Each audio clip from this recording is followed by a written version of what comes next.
Hello, and welcome to Green Building Bites presented by Green Building Alliance. I'm Leslie Montgomery from the Green Building Alliance team, and in today's bite, I bring you an interview with two people. I'll be talking with Dr. Melissa Bilec from the University of Pittsburgh and Richard Skorpenske from Covestro. Recently, Covestro partnered with Pitt's Swanson School of Engineering and Mascaro Center for Sustainable Innovation to develop a first-of-its-kind circular economy program for graduate and PhD students at Pitt. Now, the circular economy principles ask that materials be kept in use continuously by design, and that can apply to any type of consumer product. But here at GBA, we're most interested in how the circular economy can contribute to the reduction of the impacts of building products. So today I'm going to be talking with Melissa and Richard about the origins of this program, what their hopes and expectations are for it, and how a collaboration like this can contribute to sustainability leadership in Pittsburgh and the reduction of product impacts around the world.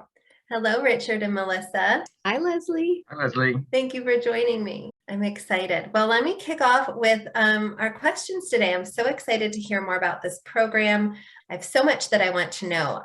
But first, a question to open with for you both. If you can just tell me a little bit about the origins of this partnership and some details about the new program, just to share a little bit of background for folks. Yeah, and I'll start with a comment about the University of Pittsburgh. They have had the Mascaro Center for Sustainability and have been working on sustainability topics for many years. They've made some recent commitments regarding climate.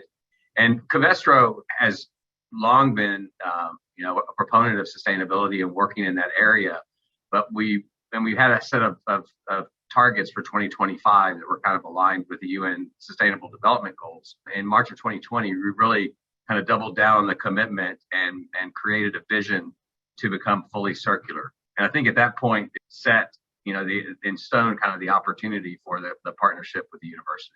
I would echo, Covestro has been a fantastic partner with the University of Pittsburgh and with the Mascaro Center for Sustainable Innovation. I do definitely want to also honor my mentor and our founder, Jack Mascaro. Actually, in 2019, he brought us all together. It was a meeting at the Covestro site, and it was a worldwide meeting, and that really started the conversation on the partnership. And I definitely want to honor him and how he had the insight to kind of bring us all together prior to his passing. And it's something I'm really honored to do. And it's important to live and respect his legacy. Thank you, guys. Well, my next question is for Melissa. So Melissa, I'm wondering if first you can offer just a brief definition of circular economy to give folks a little bit of background.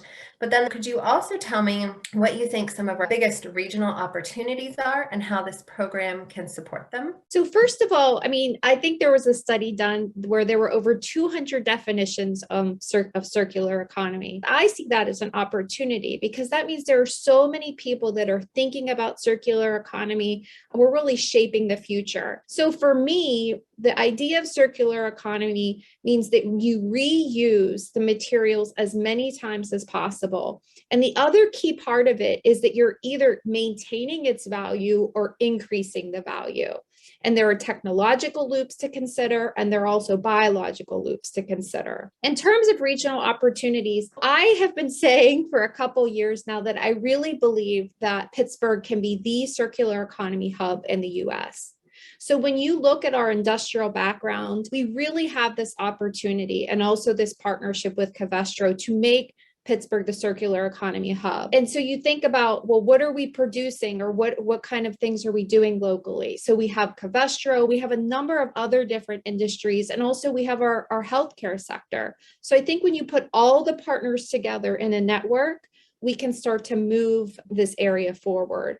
And I also think given the Green Building Alliance and their strong background in product innovation and product development in Pennsylvania, that's also a key asset.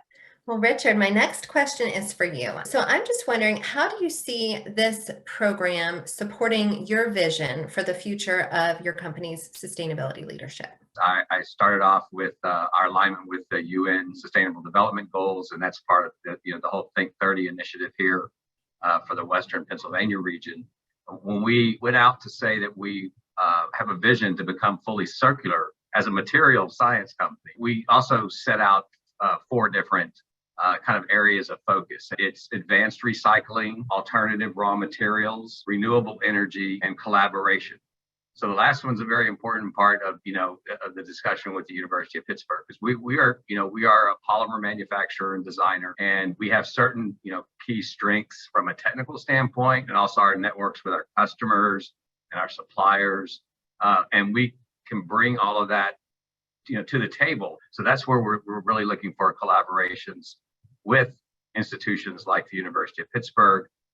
And this specific program fills a very specific need in terms of not just thinking about what to do with a product at the end, but how to design it so it's more usable over and over again. So, Melissa, what are some types of students you expect to see apply for the program, and what attributes will you be looking for in student candidates? So for me, I think I'm looking for a couple different attributes, if that's the right word. I definitely think that the first cohort of students will be students interested primarily in engineering and then also in broader sciences. But I think within that, viewpoint is it's someone that's interested in design, like really thinking about the complexities of design in order to enable circular economy solutions. And another really important part of this first cohort is we want to make sure to think about circular economy in terms of diversity, equity, inclusion. Because if you think about the word economy, it's for people. And we really want to make sure that circular economy is inclusive for everyone. And the other aspect, other than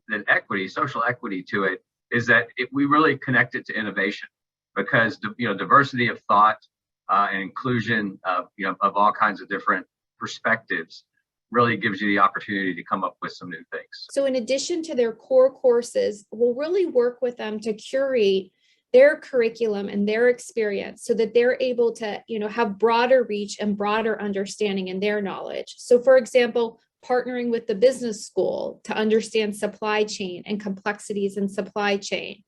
And then working with other schools like the Graduate School of Public Health to really think how climate is impacting the decisions that they're making as well. And lastly, one of the things that we have found is a key determinant of student success is their resilience and grit. So really working and understanding the students' background and their history, I think is important too. So my next question is for Richard. And this is, a really critical one. So can you share some examples of how Covestro is challenging and encouraging members of your supply chain to engage in these circular economy goals? We began setting the groundwork for this several years ago with a requirement that all of our suppliers comply with our sustainability requirements, our objectives. And we're pretty well along that path of having most of them signed on. But now, the game's changed a little bit in terms of now we have a whole nother ask in terms of different types of products. In Europe already, we've identified suppliers of bio-based feedstocks that we can use to replace fossil fuels in actually making our own products. And we're looking for those same kind of partners over here, very, very actively.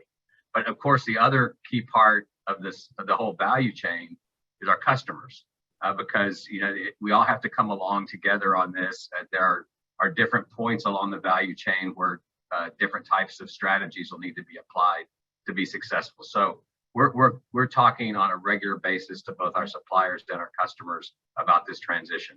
And there's a growing level of excitement as well. So Melissa, for those of us working in the built environment, whether that's design, construction, policy, or research, how can we start to engage in the circular economy? I think it's one of the things that's actually the most critical challenge in the circular economy is how do we design across scales?